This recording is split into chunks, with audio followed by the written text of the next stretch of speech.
If you're not mad about ads, and that's fair enough, choose the David McWilliams Plus option on Apple Podcasts, and you can hear this podcast in all its glory without the ads.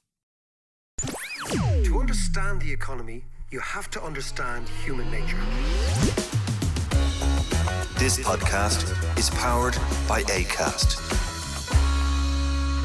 How are you doing there? It is time for the podcast. John, I hope you have mausoleum-type music in that toolkit of yours, because the Vespa has been not only injured, humiliated, it was robbed. We have to play... No way. My Vespa was robbed Was last it? week from outside the front door. Outside the house? Yeah. The bastards. 3 scroats, that's all they were. How do you know it was the... Because they took, amazingly, right? They couldn't start it. Yeah. So they wheeled it around the back lane and they kicked it in. You're kidding. I swear to God. Do you know what? They smashed it up because they couldn't start it, right? Not because of some great sort of defense system that I had built into it or anti-thievery. So they took it around the back lane and they smashed it up. You're kidding. It's and it's written off? Well, I talked to the guy at Scooter Island, my mate, and he said, yeah. don't worry, we'll fix it. But he said it happens quite a lot. And it's just that... Well, it does happen a lot. But the interesting thing is on, the cops came. Yeah. They said it's all to do with TikTok. Go on. So young fellas are robbing bikes, Vespas, mopeds, everything, right? Yeah. They're filming themselves on TikTok and then they're burning them. Then they're just totaling them. And the reason they didn't total my one is they couldn't get it going. Right. So it's a TikTok phenomenon. And they didn't have a box of matches to start. Exactly. It's a TikTok phenomenon. That's the kids in Dublin are robbing any sort of, like, I presume, little scooters, Vespas, motorbikes, anything that moves reasonably quickly. And they're having races. Yeah. And they're uploading those races on TikTok. And then the cops said they usually just burn the thing out.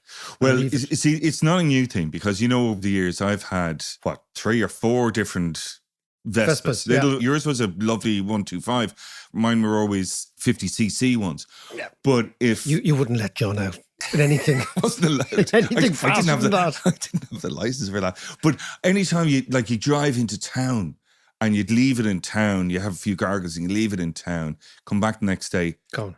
It's either gone or kicked in. And the worst one was, I went out to the airport I was going to London just overnight, and I parked in the motorbike stop in the car park. And it was kicked in? It was locked up, but it was stripped down. They took the seats. They even took the rubber kind of boards from the feet. I went into the airport cops. Nah, we saw nothing.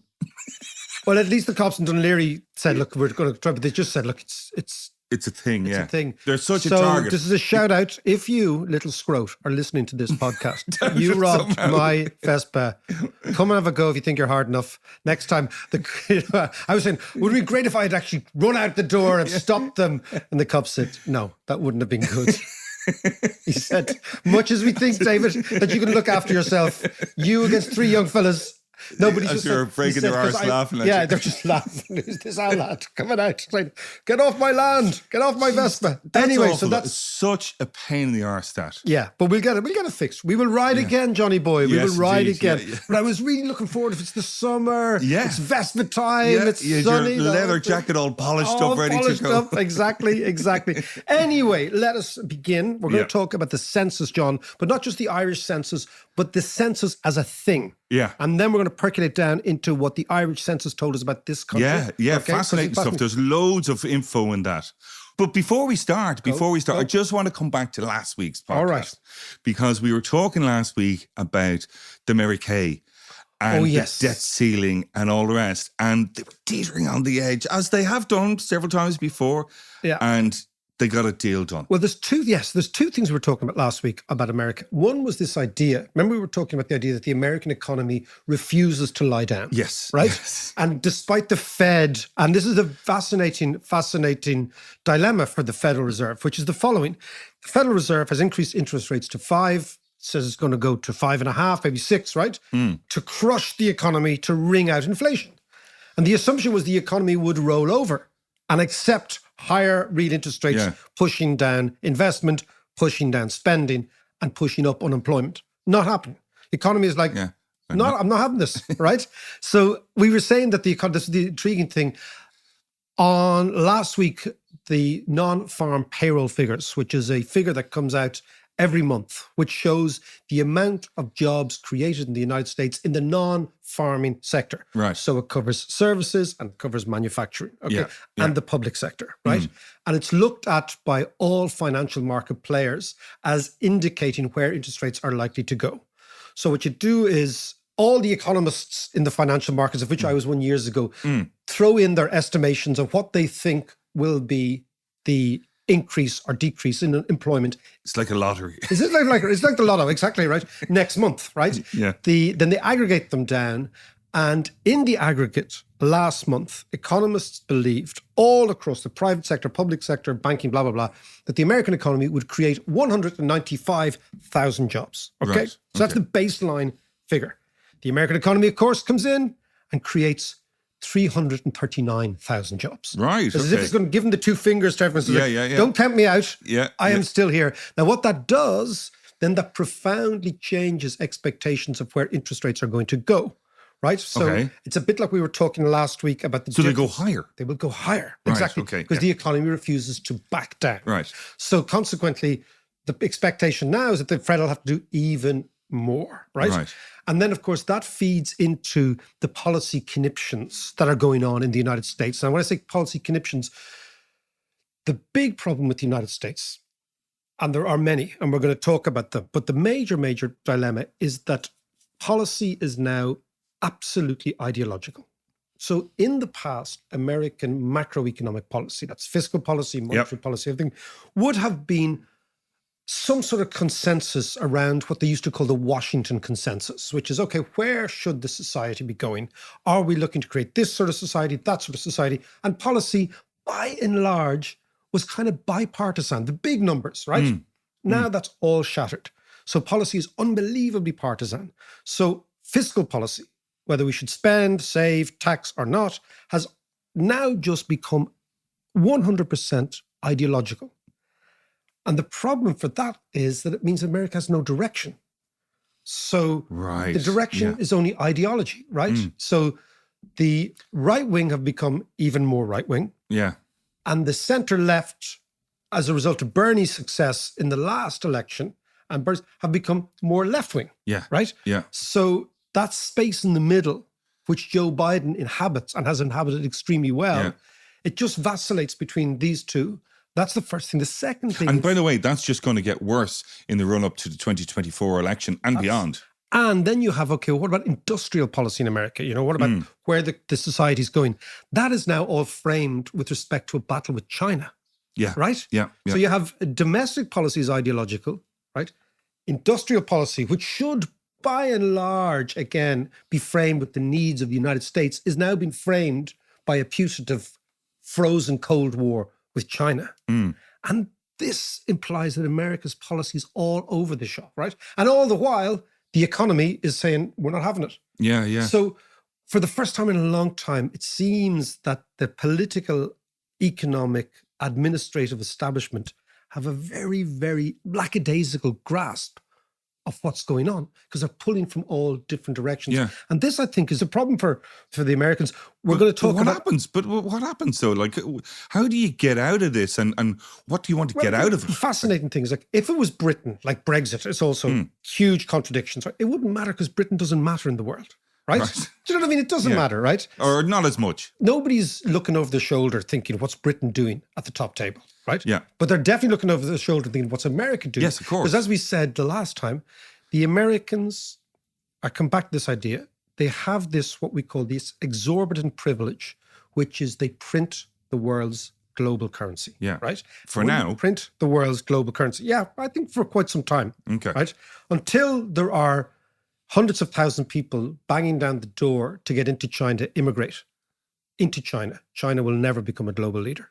That is my prediction. Okay. Right? Okay. Is that what you have are two very, very different types of country. But the point is, why America is important is it prints the dollar. Yeah. And the dollar determines what we call the risk-free rate of capital. Yeah. And therefore, what happens to the American bond market is really important. And the whole world... This was our star stuff from last week. The whole world, whether we like it or not, and many people don't like it. And those many people vary from Macron in France to Xi in China to Putin in Russia. Whether we like it or not, the gravitational pull of the global economy is still America, right? Now, you are right. A country that has 4% of the world's population ain't going to have that position indefinitely. Yeah. But it still has it now. Yeah. And since the war in Ukraine, you can argue America's position has become stronger, not weaker, because it's the only one that has a military power. Yeah. The key to military power is how far you can project your power. Yeah. That's the real thing. So, for example, when the Brits invaded the Falklands, right? Remember the Brits invaded the Falklands, right? 82, wasn't 82, it? right? People didn't think it was that bizarre that a British flotilla ended up down in the South Atlantic, right? Because they had been doing that for a long time. Could you imagine that the Argentinians invaded the Hebrides? Yeah. Right? People would have thought, wow, that's mad, right? Yeah. Because it's all about how far from your homeland can you project your power, Yeah. right? And what the Americans have done via NATO is in Western Europe and, of course, in Southeast Asia, they are able to project American power thousands of miles from Washington. And that's the key. Yeah. And that's why America counts, because one, it's the global currency. Yeah. And two, it's the global policeman. But as you were just saying, all this infighting and this kind of ideological scrapping, political scrapping and economic scrapping is just going to weaken America. It's going to absolutely, Ultimately. Either it'll absolutely weaken and divide America, and it'll go back to, interesting, we're going to talk about the census and the historical context, right? The extraordinary battle at the heart and soul of the United States from 1790, John, after the Revolution, was between the Republicans and what was called the Federalists, right? Yeah. They weren't the Democrats, they were the Federalists, right? They morphed into the Democrats. But the Republicans wanted America to be an isolationist country and a slightly almost De Valera-esque agricultural idyll where the great idea of America was going to be almost wholesome homesteaders, religious, all that sort of stuff. Yeah. This is the Thomas Jefferson worldview, Yeah. right? Yeah. And of course, our friend Alexander Hamilton was much more of the, no, we've got to compete with the world. We've got to be out there. And that division in America has been constant. There has always been a deep, deep isolationist strain in American politics, which is where Trump is. Yeah. Right? Trump is part of that movement. Yeah. Right? Although you can't see it because you can't put him side by side with the founding fathers. It seems a bit weird. Well, he likes to do that. But the point is that he's from that tradition. Yeah. And then you have the opposite tradition, which is embodied now by the Democratic Party, which is very much America's place in the world. And as you said, all these battles about the debt ceiling and the budget deficit, when you actually interrogate the position of these these two sides, one is a globalist America and one is an isolationist America. And what the Americans have is the two privileges. One is they print the dollar. The second one is they've got those two amazing big things called the Pacific and the Atlantic Ocean. Yeah. And that protects them. Yeah. It really protects them. And they're also self-sufficient. America can, in a sort of a Mad Max dystopian future world, if you wanted to imagine that, America can be isolationist. It can. Whereas Europeans can't, because we're stuck in the same continent with all the other lads, right? Yeah. So we've got land borders with everyone. So that's one we can come back to. But here's the thing, though. How can you be isolationist and have the reserve currency of the world? That's an oxymoron, isn't it? Well, you see lots of, the Americans would say, look, we are the reserve currency because you want it. It's what John Connolly, right, who was Nixon's, obviously Irish-American finance secretary, said to the French when the Americans broke away from Bretton Woods in 1971. He said, the dollar is our currency, but your problem. Yeah. And that's what they say. So the Americans say, look, you want it. You settle your trades with it. But that's bullshit, because they actually have created the World Bank, the IMF, everything. They've created an entire post-war, post-Second World War structure to ensure that the dollar is the currency. And the reason that is because the dollar gives Americans massive amounts of soft power. Yeah. Okay. So when it comes to the American debt ceiling and interest rates and stuff, and the economy refusing to give up. Yeah. Could we have another Paul Volcker 20% interest rates? No, I don't think it could go that high. But we could definitely have a situation, I mean, we talked about it before, this is kind of 1970s monetary history a little bit. We could have the Arthur Burns dilemma, which is they don't raise interest rates quick enough. Yeah. The economy refuses to slow down. Inflation becomes embedded in deep within the system. And Bob's your uncle, you have much higher interest rates for much longer. That is obviously the big risk within the United States. But in order for that to happen, you need to have a president who's prepared to do that. And, you know, the much maligned Jimmy Carter, who all the right-wingers say was weak and whatever, he was the guy who gave Volcker the job. Yeah. He was the guy who employed a hard man to do a hard man's job. Yeah. I'm not too sure. I think the dilemma, though, is that as long as the economy continues to rally, the rate of interest rate has to remain high. That means the real rate of interest rate has to remain extremely high and very tight in historical contexts, which means the debt burden that has been built up since 2008, but obviously through the pandemic, particularly in the private sector, things will break. Yeah. You know, balance sheets will implode. So this is the intellectual dilemma, which is as long as inflation and the economy are stubborn, the chances are that more and more exposed balance sheets will have to be refinanced. Because there's no finance in the refinancing game, because interest rates are higher, those balance sheets will break and those companies will go bust. So that's the big dilemma. And of course, for Joe Biden, the fear is that all happens in the fourth quarter and then to the first quarter of next year. Yeah. And then he's looking into an election cycle. And the debt ceiling debacle will just come back again. Well, they've kicked it out for a while. That's a real kick the can down the road. But as you know, as I've always felt, you know, that I think crises are bad enough. To manufacture your own crisis, you want to be a real gobshite. You know, it's a general rule in life. You know, life's hard enough. You don't manufacture your own crisis. And the Republicans have done that for their own. And it's because they believe in the day of reckoning, that one day everything is going to go to shit and they're going to have to... You mean Armageddon? Yeah, they believe in it. I mean, there's a steep strain in the Republican Party in the United States that believes in the morality of everything and that is immoral to be running budget deficits. And of course, and we're going to talk about this next week, because why? Because it's welfare and it's poor people and you're looking after those people and drug addicts and la, la, la, la, la. Yeah. So that's what they believe. So if the society doesn't collapse in its own internal inconsistencies, which is what they want, well, then hopefully the financial markets will do their job for them and will collapse that way. But it's all about endism, John. Max Nordau, remember we said we'd be sitting in the pub talking to Max with his long beard. Yeah. Armageddon out of here. Armageddon out of here, exactly. Anyway, let us go on to the census. Yes, let's do just that, Mac. Just so you know, the Irish census came up. We do census every 5 years.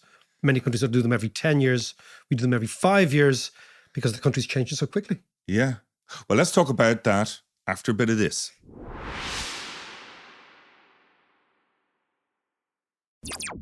So, Mac, the census came out. It was carried out in April 2022. Yeah. So the first kind of results are out, which is a real treasure trove of stuff. It is, John. I'm glad to see now that after years of this podcast, you're turning into someone like me who says, "Oh my God!" No, it is good though. This is like a porn mag for teenage economists when we were kids. Top shelf stuff. Oh my God, here it comes! Right? No, but it is fascinating. But give us your first. The first blush is it's interesting. You know, we're talking about the states there, right? The first, and I'm just going to talk about the history, a little bit brief discussion about census, right? The first census in the United States was in 1790. And the United States had their revolution, obviously, in the late 1770s, right? And the 1780s were an extraordinary period of complete flux in the States, right? They were trying to come up with, this idea of the Federalist Papers. They're trying to come up with, what are we going to do now that the Brits have gone? But they were petrified that the Brits were going to re-attack, right? Because the Brits sort of licked their wounds and said, we're going to go back and have that, right?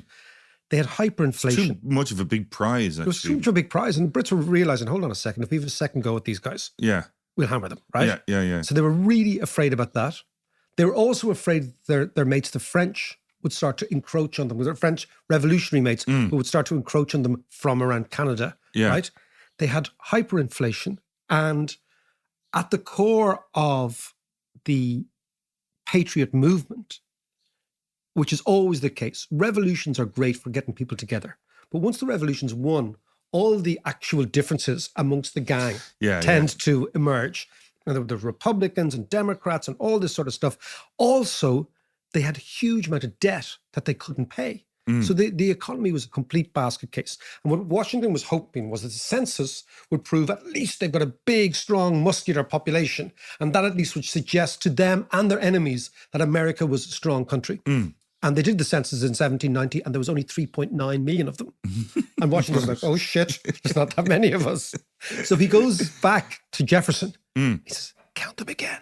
It's a bit like the Irish. Like Trump, actually. Exactly. Find me some more votes. It was actually, find me some more people. Yeah.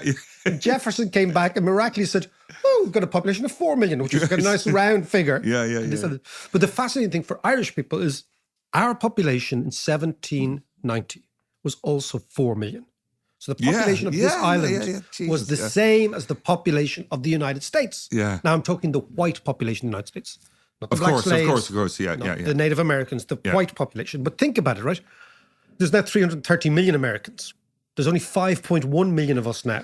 Yeah. So our population was, in 1790, the same as the United States. But something much more telling, evocative, and insightful, I think, is if you look at the census of 1840 in Ireland, there were 8 million people here. The census of 1840 in Netherlands showed there was 2.9 million Dutch people. So the Irish population doubled in 50 years. It doubled in 50 years. It was First amount of riding going on. Riding wholesale. In fact, 1 in 3 children were out of wedlock. Oh, be Jesus now. Yeah. So there was, what drove that? Riding, I tell you, John, it's when a boy meets a girl and they love each other very much. When mummy and daddy... Oh, okay, let me just take some notes, okay, John, start again, right? So what it was about, right, was the population in Ireland exploded in the 50 years between 1790 and 1850. The major reason was the reason it collapsed thereafter was the potato, right? Right. And it was a cultivation of potato because basically what happened was they found a crop that people could subsist on, right? So the history of humanity up until very, very recently, up until increases in productivity in agriculture, has been the history of famines. So basically what happened in most economic history is that people were caught in a brace of the harvest and disease. So the population ceiling of most countries for the vast majority of human history has been capped by disease and by famine. And Ireland was exactly the same. So thousands of people starved every single year. And this was the way in which the population, except if you find 2 things. One is if you find medicine to eradicate the disease, that will change population dynamics. Sure. Or 2, you find a crop that will be able to sustain the population more than what they were previously depending on. And in the 18th century, Ireland became overly dependent on potatoes. And potatoes were a subsistence crop which didn't particularly nourish the people, but allowed enough people to live. So what you have is you have a population dynamic. So the natural tendency for humans is to have explosive populations. And what the planet does up until that period was it put a cap on that. Right? Yeah. And then Malthus, the whole thing comes from Thomas Malthus, who wrote this big thesis on populations. And what he said was that populations have a natural, what he called positive checks. That when a population gets out of control, gets too big for its boots in effect, what you will have is you will have starvation, right? Number 1, or disease. And thereafter, having been traumatized by the experience of losing so many people will have what he called positive checks. You will change your behavior towards babies and having babies. And that's exactly what happened in Ireland after the famine. Irish people didn't have kids. We didn't marry. The percentage of men and female who remained unmarried went through the roof. The kind of old maids and Irish bachelor farmers, that concept Yeah. That was really new. So we go from a period between 1790 and 1850 where we are riding like bejesus, everyone's riding loads of kids, Yeah. right? To the trauma of the famine, Yeah. which was the shock, to a totally different approach to procreation after that, to Yeah. reproduction. We stopped having babies.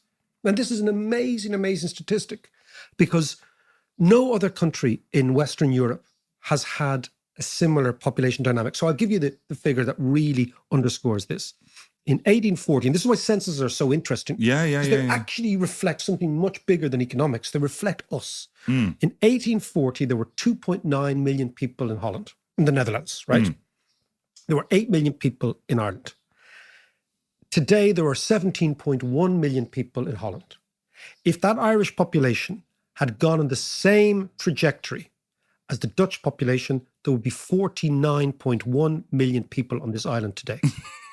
Think about it. Jesus. Nearly 50 million paddies, right? Jesus. Only if we copied the Dutch experience. So this is not saying, I mean, the Dutch were slightly an outlier in Europe, but Irish population dynamics are so weird that had we followed the trajectory of Holland, we would have 50 million people odd living on the island. That'd be a hell of a housing crisis. That would be a hell of a house. Would you imagine the amount of Roy Keanes we'd have? Yeah, Proper footballers. We'd have proper true. footballers.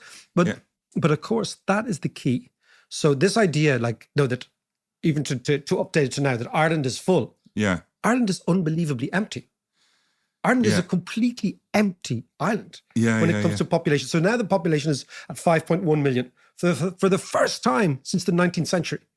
Which is kind of mad when you think about it. Because, of course, the famine just changed everything. The amount of people who died, the amount of people who emigrated. And the other positive check, of course, is not that you just change the way you have kids and how many kids you have, but those kids who are born leave because they're afraid of what might happen yet again. Yeah. So people in Ireland, it's a deep psychological scar. And it's a shame that we don't have the real records for that. And that's one of the big tragedies of the forecourts being because we had records, really good records of what people thought and what people imagined and all this sort of stuff. And that's why, for me, these records are great because what they do is they just give you a snapshot of a society at a certain time. Yeah. And if you want to investigate a little bit more about Holland, for example, what you see now is the difference between house prices. This is what really annoys me, right? Is that when you have a society that is so heavily populated, what they really value is land. They realize this is a really scarce resource. So the Dutch have managed to put all those people in that tiny little band of land, most of which was underwater. Yeah. They recycled most of it. They reclaimed most of it. And an amazing statistic is Holland is the second biggest agricultural exporter in the world, not per head, per volume. Really? Holland is a bigger agricultural export than France, than Italy, than Britain. It's extraordinary. What do they export mostly? Everything. Everything. Tulips. Loads and loads of flowers. Yeah. Loads and loads of cheese. Loads and loads of meat. Loads and loads. Vegetables. The Dutch are a huge producer of vegetables in greenhouses. Yeah. So if you ever fly over Holland, you realize there's a whole part, there's just all these greenhouses everywhere, right? But the point is they have understood that land is valuable. We do the opposite, right? For us, what we do is what I always call it's the paradox of land in Ireland, right? Which is that our agricultural output, although quite high, is still nowhere near the Dutch. And yet our land prices It's a totally different similar. type of agriculture though as well. It is, but the Dutch really value, like, this is a piece of land. And if you look at house prices, right? So the rule of thumb is that the more densely populated the country, the higher land and house prices should be, which makes sense. There's more people looking. There's a much higher demand and fixed supply. I'll just give you the statistics, right? Today, the average cost of a home in Holland is 390 grand. Okay. The average cost of a home in Ireland is 309,000, right? Okay. But there are 502 Dutch people per square kilometre, and there are only 72 Irish people per square kilometre, right? Yeah. So this means that Irish land and houses are, relative to the population, 5 times more expensive than Holland. So how is that?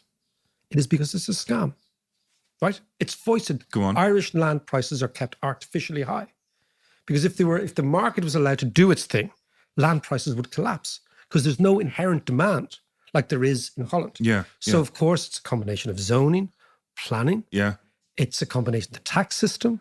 It's a combination of the finance system, which inflates land prices by funneling cash into it.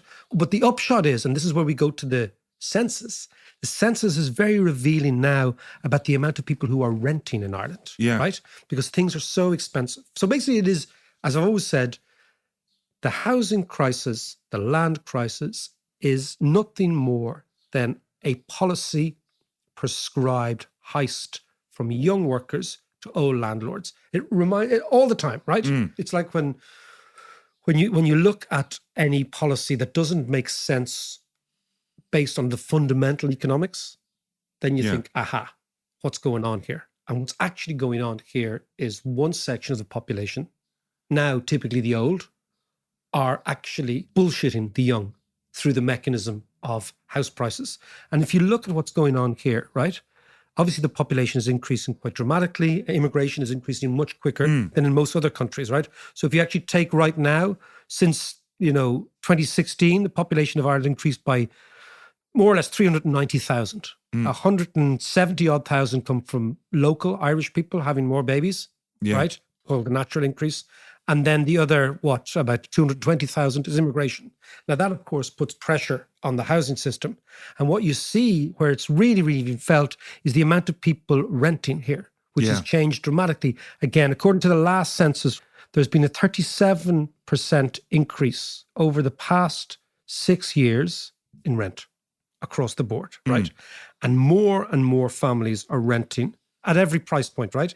But if you look at the rental accommodations charging more than 400 per week, nearly 4 times as many households are paying this rent in 2022 than did in 2016.